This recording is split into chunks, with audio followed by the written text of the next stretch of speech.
तो हम D9 chart में बृहस्पति और चंद्रमा की युति के बारे में बात कर रहे थे। D9 चार्ट में जब भी विभिन्न भाव में ये युति होगी तो आपको इसके क्या क्या रिजल्ट देखने को मिलेंगे। इस वीडियो में बात करेंगे अगर किसी भी जातक के D9 चार्ट में पंचम भाव में ये युति बन रही हो तो इसका कैसा इफेक्ट आपको देखने को मिलेगा। देखिए, बृहस्पति और चंद्रमा का D9 चार्ट के पंचम भाव में स्थित होना ये दिखाता है कि जातक हर बार हर मामले में बहुत गहराई तक जाएगा। सोचने समझने विचार करने के दृष्टिकोण से वो बहुत ही एक गहरी अंतर्दृष्टि और एक ऐसी सोच रखेगा जहाँ पर वो बहुत ज़्यादा सोच विचार कर रहा है, बहुत ज़्यादा बार वो सोच रहा है, निष्कर्ष निकाल रहा है। तो यहाँ पे क्योंकि चंद्रमा है और चंद्रमा इमेजिनेशन के भी कारक हैं, ऐसे में आपको बहुत बार ऐसा देखने को मिलेगा जब आप कोई डिसीजन लेते समय बहुत सारे पहलुओं पर विचार करते हुए आगे बढ़ेंगे। तो यहाँ पर इस बात की पूरी संभावना है कि आपका जो सेकंड हाफ ऑफ लाइफ है उसमें शायद आप बहुत बेहतर तरीके से अपने आप को मूव कर पाएंगे लाइफ में आगे के लिए, फ्यूचर के लिए, और सही समय पे सही प्लान कर पाएंगे। अब यहाँ पे बृहस्पति क्योंकि ज्ञान के कारक हैं, ज्ञान के कारक होने की वजह से यहाँ आप ज़्यादा से ज़्यादा एक्सपीरियंस करेंगे अपनी लाइफ में नई चीज़ों को, और आप हमेशा नया एक्सपीरियंस हासिल करेंगे।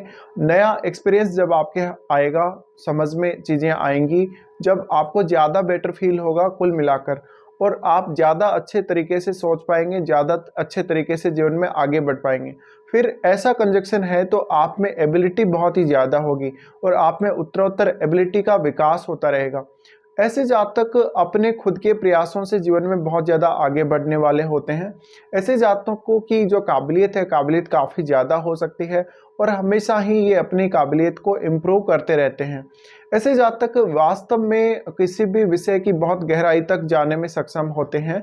तो सेकेंड हाफ ऑफ लाइफ में इस बात की संभावना ज़रूर है कि आप कुछ ना कुछ नया सीखेंगे, आप कोई ना कोई स्टडी ज़रूर करते रहेंगे हमेशा लाइफ में। आपका सीखने का तरीका, सीखने का जो पर्पज़ है वो काफ़ी डिफरेंट हो सकता है, काफ़ी अलग हो सकता है दूसरे लोगों से, और आप जस्ट नॉलेज के लिए सीख रहे हैं जबकि आप उसको एकदम बहुत ही एक्साइटमेंट के साथ सीखेंगे जो भी आप सीखेंगे। इसके अलावा जातक फाइनेंस के मामले में बहुत ज़्यादा अलर्ट हो सकता है। फाइनेंशियल डिसीजन लेते समय वो बहुत ही ज़्यादा सोच विचार कर आगे बढ़ेगा। इसके अलावा जातक लाइफ के हर मामले में जहाँ भी जातक को समस्या नजर आएगी, जहाँ भी जातक को कोई विपत्ति नजर आएगी, उन मामलों में बेहतर से बेहतर डिसीजन ले पाएगा और समय पर ले पाएगा। अब देखिए, जो चंद्रमा है वो इमेजिनेशन के कारक हैं, और इमेजिनेशन के कारक होने के साथ साथ जो जुपिटर हैं वास्तव में वो बुद्धिमत्ता को, विवेकशीलता को दिखाते हैं। तो यहाँ पे एक ओवर थिंकिंग का, जो आपको मैंने बोला है स्टार्टिंग में, ओवर थिंकिंग यहाँ पे उतना ज़्यादा नेगेटिव रूप से काम नहीं करेगा आपके लिए, बट वो बहुत ज़्यादा पॉजिटिव हो जाएगा। जहाँ पर आप किसी विषय की, किसी भी बात की बहुत गहराई में जा रहे हैं तो आप वहाँ पे एक्चुअल में जो स्थिति है, जो वस्तु स्थिति है, उसको टेस्ट कर सकेंगे, जान सकेंगे, और वास्तविकता जब आपके सामने आएगी तो एक बहुत ही अच्छा निर्णय, एक सधा हुआ निर्णय लेने में आपको मदद करेगी। इसके अलावा जातक का जो स्टडी का फील्ड है बहुत ब्रॉड हो सकता है, जातक का थिंकिंग बहुत ज़्यादा ब्रॉड हो सकता है। वो जस्ट एक लाइफ जीने के लिए नहीं देख रहा, वो सबको साथ लेकर चलने वाला होगा। धन संपत्ति के मामले में ऐसा जातक बहुत अच्छा होगा। तो ऐसे जातकों का जो नेम फेम है, मान सम्मान है, काफ़ी अच्छा रहा हो सकता है। तो ये जो युति है वो आपको और ज़्यादा अच्छे, बेटर तरीके से लाइफ में आगे बढ़ने के लिए मदद करेगी और मजबूती के साथ आप आगे बढ़ पाएंगे। बृहस्पति और चंद्रमा का युति यहाँ है तो आपको स्पेशली आपकी जो माताजी हैं, माताजी का बेहतर से बेहतर सपोर्ट आपको सेकेंड हाफ ऑफ लाइफ में मिल सकता है। इसके अलावा जो आपका पार्टनर आएगा, कुछ हद तक पार्टनर आपकी लाइफ में ज़्यादा अच्छा नॉलेज, ज़्यादा बेहतर तरीके से सोचना समझना, और आपका एक पॉइंट ऑफ व्यू जो है अपनी लाइफ के लिए वो चेंज करेगा।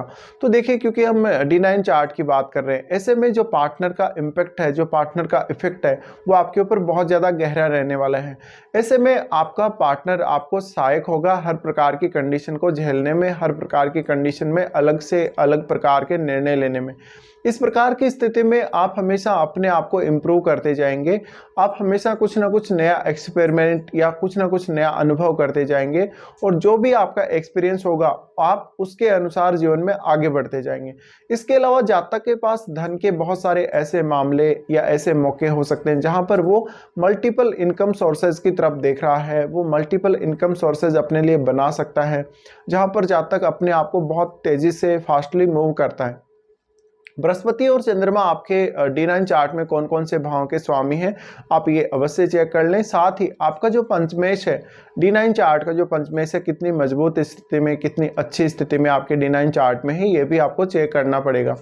बृहस्पति और चंद्रमा यहाँ पर कौन सी राशि में बैठे हुए हैं और उस राशि के जो स्वामी हैं उनका बृहस्पति और चंद्रमा से कैसा संबंध है, ये भी आपको देखना पड़ेगा। तब जाकर आप और ज़्यादा अच्छे कंक्लूजन पे यहाँ पहुँच पाएंगे। अब देखिए, ये क्योंकि हम अगर देखें तो वास्तव में आपका जो रियल टैलेंट है, आपकी जो वास्तविकता है, आपकी जो क्षमताएं हैं, उनका भाव भी हम बोल सकते हैं, आपकी मेंटलिटी का भाव है। तो ऐसे में एक बहुत ही सदा हुआ विचार, एक बहुत ही मैच्योर पर्सन जो वास्तव में बहुत ही अच्छी मैच्योरिटी के साथ हर डिसीजन लेगा और समय पर डिसीजन लेगा, और ऐसा हो सकता है कि जातक को बहुत एक्सपीरियंस्ड हम बोल सकते हैं लाइफ के मामले में, चाहे वो धन का मामला हो, चाहे कोई प्रॉपर्टी का मामला हो, पारिवारिक मामले हो। तो इस युति के होते हुए एक बात और यहाँ पे सामने आती है कि जातक अपनी जो जिम्मेदारियां बनती हैं, चाहे वो धन को लेकर हो, चाहे संपत्ति को लेकर या अपने परिवार को लेकर, उनको बेहतर से बेहतर तरीके से वो निभाएगा। साथ में हर रिश्ते की जो अहमियत है उसके जीवन में वो समझेगा और हर रिश्ते में वो ज़्यादा से ज़्यादा सपोर्ट करके आगे बढ़ेगा। तो इसी प्रकार के कुछ रिजल्ट आपके चार्ट में आ सकते हैं जब आपका बृहस्पति और चंद्रमा का युति आपके D9 चार्ट में पंचम भाव में हो।